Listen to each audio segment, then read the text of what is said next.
mbokk yi ak xarit yi ñoo ngi leen di nuyu di leen gërëm di leen sant ñu am tey nag mbégte lool si suñu invité bi nga xam ni ci point de vue sûr la mu di doyen Alla Kane nag kenn du ko présenté waaye moom mën na présenté boppam doyen Alla Kane ñoo ngi lay nuyu. maa ngi leen di sant bu baax a baax te di nuyu ñi nga xam ne ñu ngi seetaan te di ñu déglu man maa ngi tudd Alla Kane ci sama activité professionnelle inspecteur des impôts et domaines laa woon dama retraité yàgg na mais maa ngi fii ci cabinet bu ñuy wax SYSIF di fi liggéey di xëy ko gont mais nag sur le plan politique wax dëgg yàlla am naa ci xam-xam bu xóotu bu yaatu parce que depuis 1957 ba tey maa ngi ci quoi te tëraluwuma samay gànnaay parce que sama réew ba ma ko jaral sama askan ba ma ko jaral maa ngi ci ba tey. Alla Kane da ngay faral di gis ci ay manifestations fépp fu askan wi woote ñu gis la nga taxaw malgré sa âge bu avancé lan moo waral loolu. donc loolu day wane ne donc maa ngi ci terrain bi maa ngi ci mbooloo mi nga xam ne dañuy bëree dañu ay pexe pour suñuy réew jëm kanam. ba ma ci duggee nag 1957 rek léegi dama gis ne la taxoon mu dugg ci ba tey sotteegul mooy suñu réew moom boppam askanu Sénégal moom boppam ñu moom suñu alal ji nekk suñu réew bi ñu moom ko di ko doxal di ko jariñoo loolu nag gis naa ne amagul te comme loolu moo taxoon a jóg moo taxoon ma bokk ci langue gi nga xam ne dañu taxoon di xeex Sénégal amagul ba tey du ma bàyyi dama ne sama mbër benn mbër la am mooy indépendance nationale bu Sénégal mooy moom sa réew nag dama gis ne ba tey daanagul ci làmb ji donc du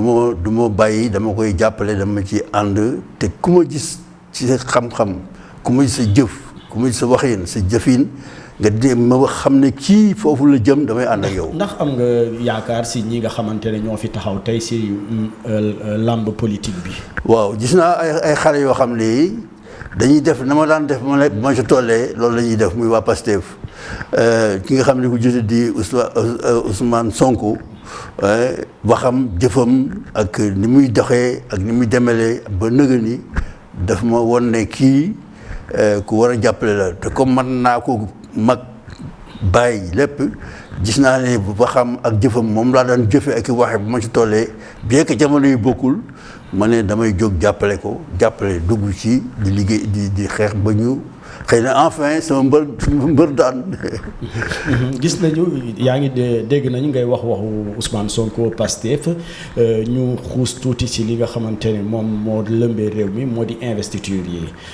ndax ni nga ko gisee nekk na loo xam ne jaarale nañ ko yoon ndax bëri na coow de am na ñuy ñaxtu am na ñuy xuntu di nekk ni ñu ko defee du doonu. waaw dëgg la tey jii di àllarba di ñaar fukk fan ak. fukki fan ak benn ci weeru mai di bés bi nga xam ne dafa wane boo dee jàng journal yi déglu yi coow li bari na lool ci investiture yi investiture loolu nag mënta ñàkk parce que investiture dafa ñetti jéego la dafa am candidature à la candidature ci sa parti candidature à la candidature ci coalition bi sa parti bokk candidature à la place ci liste yi donc dafa bari ay bàcc ñetti bàcc yooyu nag pour nga boo ko bëggee jéggi ba yegg ca lycée day indi coow li mi ngi commencé ci candidature à la candidature bi sa biir parti xam ne xale yi militants yi ñoo koy def bëgg ne ku nekk bëgg présenter de sa dossier da bëgg nekk bon foofu aussi du yomb parce que dafa nekk ay place c'est-à-dire que yoon moo ne barab bii nangam ñoo fa war a jógee barab bii nangam ñoo fa war a jógee donc dafay xëccoo la boo xam ne du ne dañ ne rek ku bëgg rek ñëwul bokk déedéet dañ naan loi bi moo ne nangam ñoo mën a bokk si donc seet leen nu ngeen def ba seen biir ngeen génne ci ñaar wala ñett wala fukk ak nangam yi nga xam ñoo mi bëgg bu ko defee nag xëccoo bi day bari xëccoo bu nag day wane lu bare. ñi nga waaw ñu wane day wane ñoo xam ne li leen tax a jóg du ndomb tànk du am nekk di nguuru dañuy ñoo xam ne ñi dañu ne bu ñu amee xam ne dañoo war a am bu ñàkkee xam ne dañoo war a ñàkk mais du tax ñu tekki seen ngemb dañuy continuer di xeex dañu am ñoo xam ne ñii bu ñu jàllul dañuy daal di gëstu mer naan man maa waroon a jàll naan bàyyi naa wala damay aj samay activité ba ci kanam defatuma dara am na ñoo xam ne naan man bokkutuma parce que maa waroon a jàlluma donc tu vois jikko yi day feeñ yoo xam ne day lu baax la si parce que day tànn day tamee dafay tamee ñi nga xam ne ñoo war a continuer ak ñi war ñoo continuer. si pàcc yi nga wax fii ndax pàcc bu njëkk bi kii di sa njiitu parti di Madiaye Mbodj ci la bokk. waaw ci pàcc boobu la bokk. waaw Madiaye Mbodj mooy suma jiitu parti parce que ñoo bokk benn parti muy parti yoonu askan wi mais investiruñ ko de. waaw c'est-à-dire que ñun gisoon nañu taxawaayam si. waaw Madiaye Mbodj boo dee gis kuy liggéey ci Sénégal pour réew jëm kanam ci sonn dafay sonn mais du pour. comme ni ma ko wax léegi bëgg ñi nga xam ne moo tax a ci ko jóg moom dafa bëgg wëlbati soppi jamono ji Sénégal nekk beneen Sénégal askanu Sénégal am beneen nekkaat beneen Sénégal. mais est-ce que loolu aussi loolu taxul mu jóg mu nekkoon assemblée nationale warul woon gën a tax ñaareel ba itam moom mag la waaw du xëcc ak ndaw yi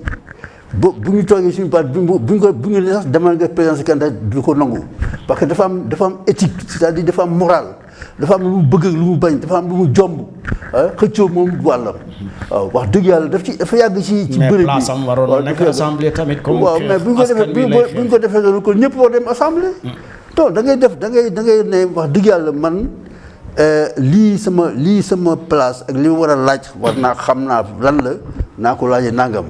waaye bu fekkee ne yow ndaw yii nga xam ne am nañ kattan gi am nañ mën-mën bi am nañ xam-xam bi parce que du question âge question bopp la question yóor la. boo waxee question âge kay sànq nee nga tamit Madiaye mag la léegi mënatul. waaw mag la. question âge yow yaa ngi nii am nga plus de 85 waaw moo tax am na yoo xam duñ ko xëccoo. ba léegi yaa ngi ci terrain bi gis nga man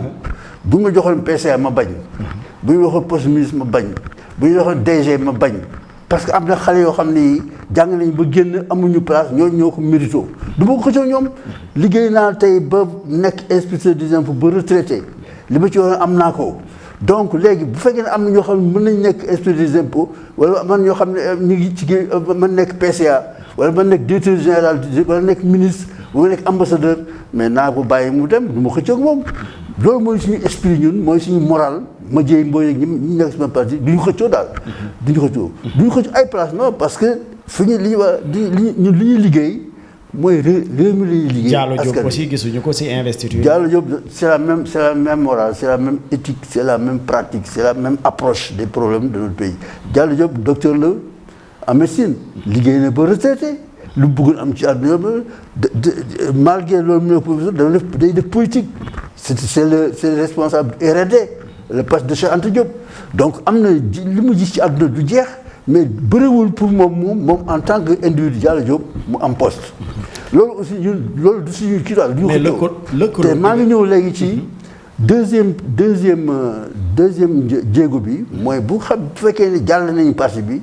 mais parti bi day indi ay candidats ci coalition bi mu nekk foofu aussi beneen tànn candidature à la candidature de la coalition xam nga loolu beneen jamono léegi passé nañ bu parti bi xëccoo bi aussi foofu day feeñ waaw bu loolu passé ba nga xam ne léegi tànn nañu ñi nga xam ne ñoo war a demal coalition bi voilà loi bi nag dafay jox ni ñu ko war a tegalee est-ce que tu vois bu indi beneen candidature aux places ni ñu lay placé foofu coow li bari na trop te dama jàng journaux yi digg yi dama naan vraiment Sénégal pratique politique yàq nañu parce que ku nekk dafa bëgg am ndombo tànk yàq na Sénégal waaw léegi nag boo xoolee maa ngi gis ñu bari ñu naan fi mu placé baaxul man day ma trahir dañu et cetera te am na lu bees loo xam ne dañu def attention mooy parité moo di ne Abdoulaye Wade moo génne benn loi ne boo foo teg góor teg ci jigéen donc léegi tey jii bu fekkee teg na 20e place mais da ngay xam ne 20 y a 10 femmes là-dedans. te bu doon ci temps yi xam nga ñun góor ñi ñu amoon lépp ñoo ko yore woon. ñooy politique bi boog ñëwee ci li si ay góor rek nga ci gis. boo leen jamono yooyu de boo nekkee 20e place yaa ngi 10e place. boo nekkee 10e place jamono yaa ngi 5e place. mais loolu du ñu ko comprendre ñoom. mais il faut et puis ñaareel fa aussi ñëpp bu ñu nekk ci 5 premières places yi parce que foo te góor te fa jigéen. mais il faut être sérieux. ala kan nga bokk ci Yewwi Askan Wi gis nañu Yewwi Askan Wi di lëngoo ak Wallu. waaw te Wallu nekkoon na loo xamante ne li ngeen xeexoon la. est-ce que coalition boobu alliance boobu. nekkul ay alliance contre nature parce que bokku leen xalaat. non. ndax da nga bokk aussi si ñi nga xamante ne dañu nekk la mort des idéologies dafa am est-ce que bokk nga si ñooñu. non man du ma bokk ci ñaar la mort des idéologies am parce que àdduna bi yëpp ci idéologie lay doxee. tu prends le Coran idéologie tu prends la Bible idéologie tu prends boo demee université dafay jàng yëpp idéologie donc loolu pour man dama ko teg fële l'idéologie elle est là en permanence waaw mooy xalaatin doxalin li ñuy doxalin da nga koy xalaat d'abord et cetera donc deuxièmement suñu alliance su kii bi. Yewwi Wallu bi kooku c'est la stratégie et la tactique politique sur le terrain et l'évolution des choses Yewwi man. donc c'est une coalition circonstancielle. Ouais, circonstancielle mais avec des objectifs yoo xam ne dañ ko bëgg atteindre. c'est-à-dire li ñu bëgg atteindre mooy atteindre la majorité à l'Assemblée nationale à la 14e législature bi nga xam ne moom la installé waaw 13 législatives jaar yëpp c'est des majorités mécaniques et cetera. ñi ngeen àndal léegi déglu waaw c'est normal c'est la dialectique de la vie nous sommes des dialecticiens c'est la dialectique léegi li ñoom mooy. on veut faire un pas en avant dans la liquidation du système bi nga xam ne moo tax ñu former suñu parti donc mais kooku du benn jéego rek la ay jéego mais jéego bu nekk nag da ngay gëstu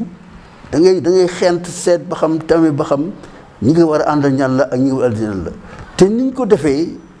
dafa di loo xam ne c'est inédit. alliance bu inédit la stratégie comme on dit parce que ñaari coalition dañu am liste nationale mais ci département yi on a analysé concrètement dañuy jàngat bu baax a baax diñu teg loxo ci élection yu mujj yi ne foo xam ne fii Wallu ak Yewwi dem nañu tàqalikoo dem gouvernement bi benn bokk fi poroxlu dugg jàll mais bu ñu boolee vote baat yi nga xam ñoo am ñoo mën a jàll. mais nag doole yi du benn. waaw dafa naa wax rek. diggante Yewwi ak Wallu seen doole daa Wallu par exemple. waaw dooleem wàññeeku na bu baax. quoi qu'on dise. waaw mais loolu mais am na ñun duñu def ci jaww ji rek dañoo jël. non mais boo xoolee ci résultat yu génn ci élection locale yi kay am na lu mu firnde. loolu moo tax ñu bëgg dañoo wax ne bu ñu dispersé doole du ñëw donc comme léegi département bi bu ñu taxalikoo benn bokk yaakaar mooy ëpp doole day jàll te bu ñu boolee ñoo ko ëpp doole du jàll nañ boole pour essayer def boole bi itam dafa nekk loo xam ne il faut nit ñu comprendre ko ne da ngay jël bu fekkoon ne fii passé département sàngam yow moo fa jiitu woon yow mooy dem ci département bële mais dañuy jël ci candidat yi dañuy def panachage dañuy boole ay candidat yow ak candidat Wallu ñu dem donc au niveau départemental rek la parce que li ko indi nag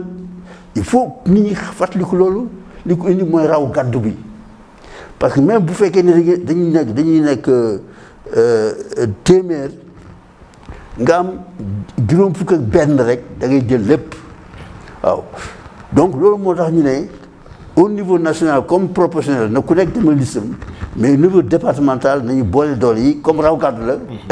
loolu mooy indi garantie boo xam ne bu ñu boolee suñu voix mën nañu raw gàddu ñu gàddu yóbbu ci benn minute rek lan mooy faiblesse coalition bu mag bi ngeen amal lan mooy faiblesse coalition bi mag mooy deuxièmement c'est-à-dire que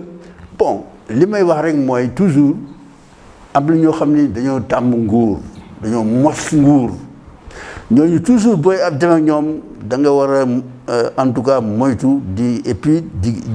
xool fu ne. di xool fu ne parce que kenn mën leen contrôler nguur leen jàpp ba nga xam ne. donc méfiance am na fa gis nañ ko ci maire yi ñu fal léegi. méfiance am na fa maire yi nga xam ne ci yow lañu demee. ñu campagne leen financer leen seen campagne ba ñu jàll nekk maire ñu dem loolu yëpp dem def jaay ko Macky xam nga loolu mënoo ko woon xalaat mais li ko indi mooy tàmm nguur rek. waaw kon nag ñun bu ñu àndee ñi nga xam ne dañu tàmm nguur tàmm bu baax a baax ndomboy tànk mais il faut ñu def attention. mooy waawàllu. waaw dañuy def attention. waaw te duñu dara duñu bett nag mais ça ne veut pas dire que nag duñu ànd kenn pour dem parce que déjà problème yaa ngi posé ci liste yow bi ah ñi naan sama position ma nekk yooyu mais c'est mënuñoo nekk.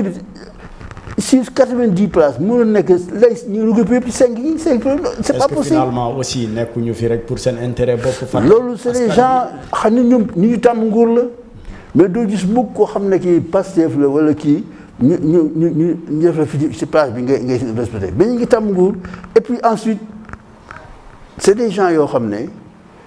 da lay wan ne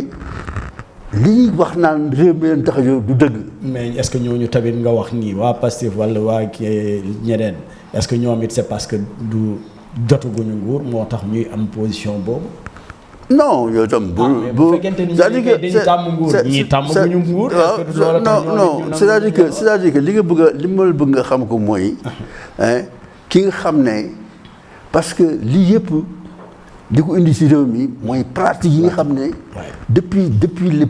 PS depuis l'UPS le BDS dañu tàmm kilifteefu ci kilifa la ko waroo ko wax lii boo ko def lii ñuy dem di dem élection yi da nga daan président bi ñoo doon tànn ñi nekk ci liste bi amul benn dem nañ ba nga xam ne amoon temps yoo xam ne benn candidat moo doon am ci présidentielle ñu tàmm loolu tàmm ko ba nga xam ne léegi lu bees lii fi nekk nga xam ne dañuy candidat à la candidature musul am ci élection yi rek la amee dégg nga ñu xëccoo ba yegg ci liste yi parité il faut nit ñi jàpp loolu 10 places yoo gis juróom yi jigéen lañu juróom yi góor donc boo fekkee ne ñun dañoo tàmmoon góor ñu yore lépp doxal lépp bu dee élection ñu séddoo bu dee séddu ñaari jigéen ñetti jigéen loolu dafa nekk ci suñu deret dafa nekk ci deret suñu politiciens yi ba tey fàtte nañu ne parti bi daf ko changé foo teg góor teg jigéen foo teg góor teg fu jigéen foo teg loolu dafa changé ba nga xam ne dafa multiplier par 2 les places ce que j'appelle multiplier par 2 les places daf ko ñaar c'est-à-dire que boo nekkee tey jii bu ñu la tegee 20e place xaar 10e nga waroon nekk. léegi question bu mujj rek monsieur Alla Kane CEDEAO tere woon na newoon na nguur gi pour ñu mu jëlee fi lii di parrainage ñu gis ne ba ci élection yi di ñëw parrainage bi teg nañ ko noo ko jàngatee. mais loolu mooy c'est-à-dire que lu doon parrainage rek mais à chaque fois que CEDEAO jël ay décision mais gouvernement bi nekk di Macky Sall lu ko neex lay def da ci teg tànkam donc parrainage benn la ci rek mais normalement parrainage bi da ko war a teggi bàyyi nit ñi ñu dem wote ji peuple bi parce que le dernier mot mi ngi ci loxo yi ñi dem ci le jour de l'élection bu wóoloo sa bopp bàyyi ñëpp dem mais li ma gis te war na ko ci présidentielle yi le premier ministre avait dit que 5 rek ñooy dem boobu comment xamuñu dem 5 ñoo mujj dem dañuy def résultat yi mooy au-delà 65 ans xaw ma loolu moo génn lii aussi ñëw na te ñi ngi kale mais ñi ñuy di kale si li ko est-ce que li ko fi ko basé dëgg la bu fekkoon ne day am commission nationale boo xam ne foofu la ñuy déposer les parrainages ñoom ñu vérifier ko mais c'est le ministère de l'Intérieur moo koy def wala bu fekkee ne présidentiel c'est le conseil constitutionnel mais loolu amul benn garantie mais bu fekkoon ne les partis sont représentés comme au niveau de recensement des votes nga xam ne kii dañu am benn njiit boo xam ne dañ koy wër ñu déposer les parrainages ñooñu vérifier ko ñu ko génneel mais ñoom neex rek ñoo koy recevoir ñoo koy étudier ñooy décider mais loolu amul dara wóoru ci Alakan ñoo ngi lay gërëm di la sant di fàttali yow ancien inspecteur des impôts et domaines à la retraite nga nekk tamit acteur politique di yëngu bu baax rawatina sa âge bu avancé. Non mais kattan bi di dem si terrain di dem si marche di dem fu ne waaye. dama bloqué sama âge. à 21 ans. fi man fi nga jàkkaarloo 21 ans la. waaye man de foofu macha allah. parce que dama gëm li mu nekk c'est-à-dire mon peuple souffre. Mon peuple est exploité, mon peuple est oppressé. Mon peuple est en retard. Nous avons une dette avec l'histoire. Cette dette-là, c'est l'indépendance. Il faut qu'on la paye. Et ce sont nos aînés, les gens qui ont négocié l'indépendance, qui ont contracté cette dette-là, qui n'ont pas eu le courage de poser les vrais problèmes. Et cette dette-là, on doit la payer. Mais je pense que nous, un tribunal de l'histoire devrait être institué pour juger ceux qui sont à la base de cette dette-là.